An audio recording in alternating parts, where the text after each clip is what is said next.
সুপ্রিয় দর্শক শ্রোতা, আসসালামু আলাইকুম। আমরা দেখছি সামনে বেশ কিছু ষাঁড় গরু, সবগুলো খামার উপযোগী। এটা হচ্ছে প্রথম নাম্বার, এটা 2 নাম্বার, আর এটা 3 নাম্বার। কাউসার ভাই, এটা বললেন 2 দাঁত, হ্যাঁ দুইটা।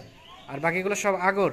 হ্যাঁ ওটা এটা 3, আচ্ছা। তার পাশেরটা 4, চার। এটা হচ্ছে 5, আর এটা হচ্ছে 6। ও পাশে ঠেলে দেন দেখি, 6। আর এটা হচ্ছে সর্বশেষ 7 নাম্বার। তাহলে একটা আগর, সরি, একটা 2 দাঁত, 6টা আগর। আগর আচ্ছা, রেট কত রেখেছেন?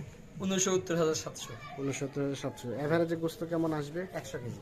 100। মাংস হিসাবে পোষাবে না? না মানে তা কেউ পালার কাটাই গরু করতে হবে। চাইলে পোষাবে না? না পুষতে চাইলে পোষাবে? হ্যাঁ পুষতে গেলে পুষে পার্লারে গরু। পাড়ারই গরু। জি। আচ্ছা, মোবাইল নাম্বারটা দিয়ে দেন। 0175 হ্যাঁ 8223 হ্যাঁ 1